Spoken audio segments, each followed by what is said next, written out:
தூத்துக்குடி போய் ஃபஸ்ட்டு திருச்செந்தூர் கோயிலுக்கு தான் போயிருந்தோம்.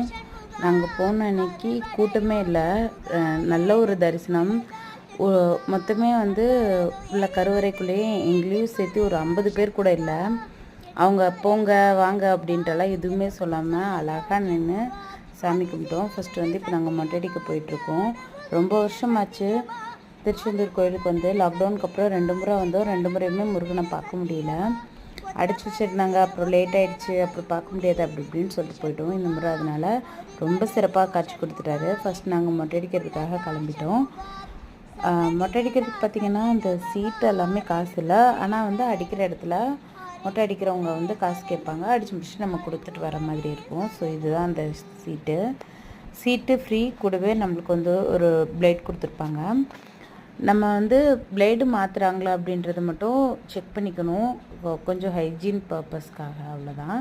ஸோ இவருக்கு தான் ஃபர்ஸ்ட் மொட்டை அடிக்க போகிறோம். அவன் வந்து பிடிச்சி எண்ணெயெல்லாம் தேய்ச்சி கத்தியெல்லாம் எடுக்கவும், என்ன பண்ண போகிறீங்க, கத்தியெல்லாம் எதுக்கு எடுக்கிறீங்க அப்படி இப்படின்னு கேட்டான். பட் வந்து அழுகவே இல்லை, அசால்ட்டாக மாமா முடியல உட்காந்துட்டு அவன் பாட்டுக்கு உட்காந்துட்டான். என் தம்பி வேற, நீ அழுகாமல் மொட்டை அடிச்சுன்னா உனக்கு கார் வாங்கி தருவேன்னு வேறு சொல்லிட்டாரு. அதனால் ஒன்றுமே ரியாக்ஷனே கொடுக்காம அமைதியாக நின்றுட்டான். ஸோ இந்த முறை நாங்கள் திருச்செந்தூர் போயிருந்தப்போ பெருசாக கவனித்த ஒன்று என்னென்னா, திருச்செந்தூர் முழுக்கவுமே நிறைய ஸ்கேம் நடக்குது. அதாவது நீங்கள் வெளியூர்காரங்க தெரியாமல் வர்றீங்க அப்படின்னம்னா, நீங்கள் மொட்டை அடிக்க வந்தீங்கன்னா நீங்கள் மொட்டை அடிக்கிறத தவிர உங்கள் காசையும் சேர்த்து மொட்டை அடித்து விட்ருவாங்க. ஸோ அந்த அளவுக்கு பெரிய பெரிய ஸ்கேமெல்லாம் நடக்குது. கொஞ்சம் கேர்ஃபுல்லாக இருந்துக்கோங்க. ஸோ நாங்கள் மொட்டை அடித்ததுக்கப்புறம் என்னென்னா, கடல் குளிச்சுட்டு அந்த தீர்த்த நீர் ஆடிட்டு அதுக்கப்புறம் வந்து 7 பண்டாரங்களுக்கு வந்து காசு கொடுக்கணும். காசு கொடுத்துட்டு அதுக்கப்புறம் அர்ச்சனை தட்டை வாங்கி உள்ளே போய் சாமி கும்பிட்டு வருவோம். ஸோ இதுதான் எங்களோட ப்ராசஸ்.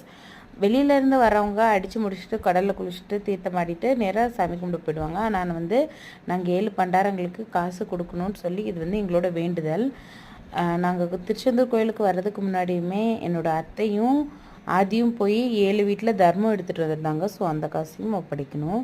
இவ்வளோதான். முதல்ல வந்து கடலில் குளிக்க போயாச்சு. நாங்கள் போயிருந்தப்போ கடல் பெருக்கு அப்படின்னு சொல்லியிருந்தாங்க. அலையெல்லாமே வந்து ஹெவியாக அடிச்சிட்டு இருந்துச்சு. குளிச்சுட்டு வந்து செம பசி. வீட்டிலேருந்து புளியோதரை, தயிர் சாப்பாடு, இட்லி, சாம்பார் அப்படின்னு சொல்லிட்டு நாங்களே எல்லாமே எடுத்துகிட்டு வந்திருந்தோம். அதை தவிர பார்த்திங்கன்னா அங்கேயே வடை, சமோசா எல்லாமே வாங்கி சாப்பிட்ருந்தோம். இதில் என்னென்னா, பக்கத்தில் உள்ள ஆவின் பாலகத்தில் தான் வாங்கியிருந்தோம். சமோசா ஃபுல்லுமே கெட்டு போய் நூல் அடித்து போய் இருந்துச்சு. ஆனால் வந்து ரிட்டர்ன்லாம் மாற்றலை, அதை வேறு தூக்கி போட்டு நல்லா இருந்த அந்த வெங்காய வடையை மட்டும் சாப்பிட்டோம். ஸோ இப்படி தான் நம்ம வந்து கெட்டு போயிருந்துச்சுன்னு சொன்னாலும் போய் வந்து வாய்ஸ் ரைஸ் பண்ணி கேட்க முடியல. அதை தவிர பார்த்திங்கன்னா திருநங்கைகள் இல்லாமல் ஒரு சைடு வந்து காசு கேட்குறாங்க. இது தவிர பார்த்திங்கன்னா மஞ்சள் கலர் சேலை கட்டிக்கிட்டு நிறைய பேர் வந்து தர்மம் அப்படின்னு இருக்கிறாங்க. அதில் பாதிக்கு பாதி எல்லாருமே ஃப்ராடு தான். இது தவிர பார்த்திங்கன்னா கருங்காலி மாலை அது இதுன்னு சொல்லிட்டு எங்ககிட்டே நிறைய பேர் ஃபோர்ஜரி பண்ண வந்தாங்க. ஸோ தயவு செஞ்சு கேர்ஃபுல்லாக இருந்துக்கோங்க.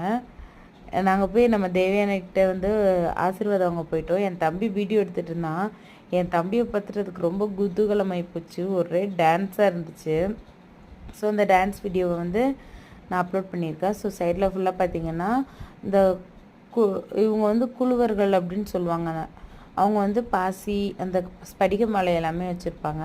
ஸோ அவங்களே என் தம்பிக்கிட்ட வந்து கருங்காலி கல்லுன்னு சொல்லிட்டு கொஞ்சம் காமெடி பண்ணிகிட்டு இருந்தாங்க. நாங்களும் இது பண்ணிவிட்டு கருங்காலி கல்லெல்லாம் வேண்டாம், நாங்கள் கருங்காலி மரத்தில் செஞ்ச மாலை வாங்கிக்கிறோம், கோயம்புத்தூர்லேயே வாங்கிக்கிறோம் அப்படி இப்படின்னு சொல்லிட்டு வந்துட்டோம். ஸோ நாங்கள் வந்திருந்தப்போ பார்த்திங்கன்னா தங்கத்தெரும் இழுத்து பார்த்துட்டு வந்தாச்சு. ஸோ எல்லாமே முடிச்சுட்டு வெளியேறதுக்கு 8 மணி பக்கம் ஆகிடுச்சு.